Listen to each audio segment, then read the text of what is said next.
I live alone in a cabin about 45 minutes outside a town you've probably never heard of in Colorado. Out here, it's just me, the trees, and miles of silence. Some people think that sounds peaceful, maybe even idyllic. But out here, silence can grow teeth. It was late January. I'd gone to bed around midnight after watching an old horror movie, Cheap Scares. Nothing special. I remember laughing at the final scene. A guy opens the door and vanishes into the dark. I closed my laptop and turned in for the night. At exactly 2:47 a.m., I woke up. No noise, no nightmare. Just woke. The cabin was completely still. No wind, no creaks, just a heavy, unnatural silence. Then I heard it. Breathing. Not mine, not a heater or vent. Someone was breathing right outside my front door. It was slow and ragged, like someone gasping through damaged lungs. I grabbed the hunting knife from my nightstand and crept toward the living room. My feet were bare on the cold wooden floor. As I got closer to the front door, the breathing got louder, closer. I leaned forward and looked through the peephole. Nothing, just snow, trees, and my empty porch. I let out a shaky breath and turned away when I heard it. "I see you." A low, wet voice. Not a shout, not a whisper, just there, like it bypassed the door completely and went straight into my ear. That's when I remembered the peephole was installed backward. I always meant to fix it, but never did. So when I looked out just now, they saw me. Whoever said that was standing inches away, watching me watch them. I locked the deadbolt, shoved a heavy dresser in front of the door, and checked every window. Then I turned on every light in the house, but the breathing didn't stop. It moved from the front door to the kitchen window, then the back door, and finally the bedroom window, circling the cabin, like it was waiting for something. At 4:12 a.m., everything went silent again, until I heard a new sound. Click. It came from inside. The basement door handle was slowly turning. I hadn't checked the basement. I hadn't even thought about it. I ran to the kitchen, grabbed my shotgun, and pointed it at the door. It stopped moving. Then, nothing. No creaking, no footsteps, just heavy silence. I backed into the hallway. My eyes caught movement through the front window. There was someone standing at the edge of the trees, not walking, not hiding, just standing. They were tall, too tall, wearing something like a gown or sheet. Their head was tilted sideways and they were smiling. That's when I heard the breathing again. But this time it was behind me. I spun around, but nothing there. Except now the front door was wide open. The dresser hadn't moved. The lock was still in place, but the door was swinging open like it had never been closed at all. I slammed it shut, locked it again, and backed into the corner, shotgun raised, heart racing. And from somewhere inside the house, I heard it again. "You let me in." The police came that morning. No signs of forced entry, no damage. But in the snow, dozens of barefoot prints circling the house, not coming to the cabin, not leaving, just circling. The sheriff stared at them a long time. When I told him what I saw, he asked quietly, "You ever seen the one in the gown before?" I asked what he meant. He didn't answer. Later that week, I checked my new security cameras. At exactly 2:47 a.m., it caught something moving near the trees. A tall figure, thin, pale, wearing a loose gown. The face was a blur, like the camera didn't want to record it. At 4:12 a.m., when I heard the basement door click, the indoor hallway camera activated. And for 3 seconds, it showed something that still keeps me awake. Someone was standing in the hallway. It was me. Same clothes, same face, but the eyes were completely black, and the smile too wide, like the skin had torn. Then it glitched and was gone. I left the cabin 2 weeks later and moved across the country. But some nights, especially around 2:47 a.m., I wake up without reason. Sometimes I think I hear breathing, and once, I swear I saw my reflection in the window, but I wasn't smiling.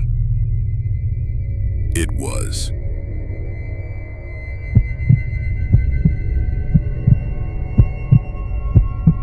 I was driving home from my friend's wedding in Virginia.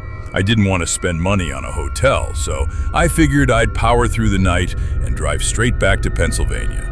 I had coffee, good music, and the roads were mostly empty. It was just before 3 a.m. when my GPS rerouted me due to construction and took me through a back mountain road I'd never been on. That's how I ended up at Tunnel 17. It wasn't marked on any sign, no name, just a faded warning that said, "1 lane only, proceed slowly." My headlights lit up a long, narrow tunnel made of old stone. It looked like it had been carved straight through the mountain 100 years ago. There were no streetlights, no other cars, just cold air and silence. I slowed down, but something felt wrong. The temperature dropped inside my car. My chest felt tight, my music suddenly cut out, just silence from the speakers. Then my headlights flickered, once, twice, then something ran across the tunnel, just past the beam of my lights. I slammed the brakes. At first I thought it was a deer, but the shape wasn't right. It was tall, too tall, and thin, like its arms were too long. I gripped the wheel, heart racing, and scanned the tunnel ahead. Nothing. I told myself I imagined it. Maybe I was tired. Maybe it was fog or dust. I was about to press the gas when something hit the inside of my windshield. I screamed. There was a handprint pressed against the glass from inside the car. I jumped out of the driver's seat so fast I nearly tripped. My car door stayed wide open as I ran around the front, heart pounding. But there was no one, no animal, no person. Just the sound of dripping water inside the tunnel and the low hum of my engine. I looked back at the windshield. The handprint was gone. I got back in the car, locked the doors, and told myself to get out of there. But as I started to drive again, my phone buzzed. I had 5 missed calls, all from my dad, and 1 voicemail. I played it on speaker. His voice came through, shaky, scared. "Natalie, are you okay? I just saw your car outside the house. You were in the driver's seat. You were staring up at the house, but your eyes, they weren't right. They weren't yours. Call me back, now." I stopped the car again. My blood ran cold. I was over 2 hours away from home. I hadn't been anywhere near the house. Whoever or whatever he saw wasn't me. And then my phone buzzed again. A text. "Don't stop. Keep driving." No number, just a blank sender. I floored it. My tires screeched through the tunnel. I didn't stop until I was back on a real highway, surrounded by cars, gas stations, and lights. Only then did I let myself breathe. The next day, I asked my dad what exactly he saw. He said it was my car, my clothes, even my hair, pulled back like I wore it that night. But the version of me just sat there, staring up at the house. No expression, just an open, empty grin. And when he went outside to see what was going on, the car was gone. I checked my car for fingerprints. Nothing. But here's the part that really messed me up.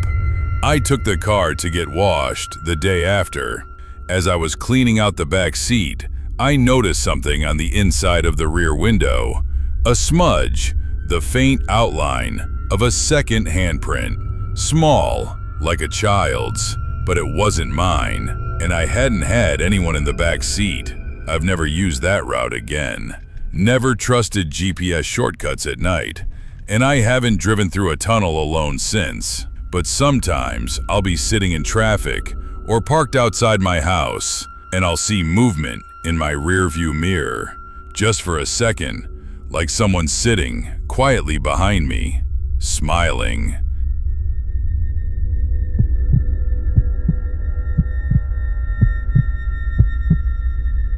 I don't know if I'll ever be able to explain what I experienced, but every night at exactly 12:17 a.m., something still scratches at my memory like nails against glass.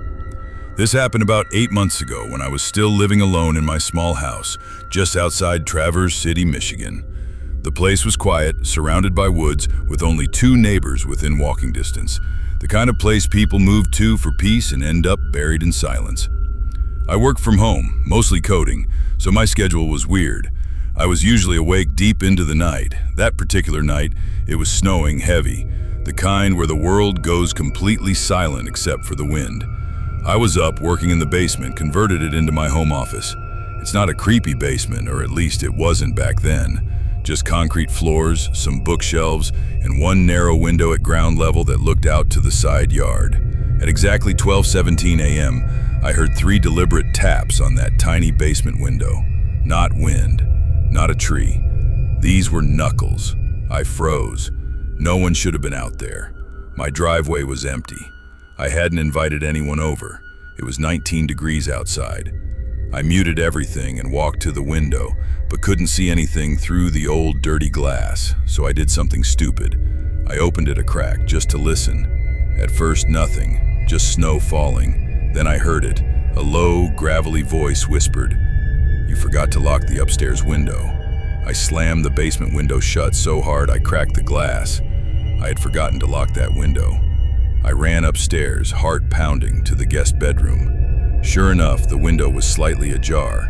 The screen had been cut, clean like with a blade. I locked it, pulled the blinds down, and sat in my living room with the lights on all night, holding a kitchen knife. I didn't sleep. Nothing else happened. Next day, I set up a cheap outdoor security cam facing the basement window and another inside pointing at the guest room. That night, I made sure every window and door was locked. I even wedged a chair under the doorknob to the basement. By 11:30 p.m., I had all my lights off and waited in bed watching the feed on my phone. At 12:17 a.m., right on cue, there was movement. On the outside camera, I saw something standing in the snow by the basement window, but it wasn't clear, it wasn't even fully visible. It looked like a tall, hunched silhouette, but the video glitched every time it moved. It didn't walk, it twitched, like frames were missing. 1 second, it was 5 feet from the window. Next frame, it was right against the glass. Then I saw its hand, too long, fingers too thin, 6 of them, tapping. The camera inside the guest room suddenly started picking up audio, a static hiss, then whispers, "You locked it this time, clever boy." I jumped out of bed, grabbed my bat, and ran outside to see if it was still there. There were footprints in the snow, leading up to the window, but no prints walking away. I followed them until they stopped cold in the middle of the yard.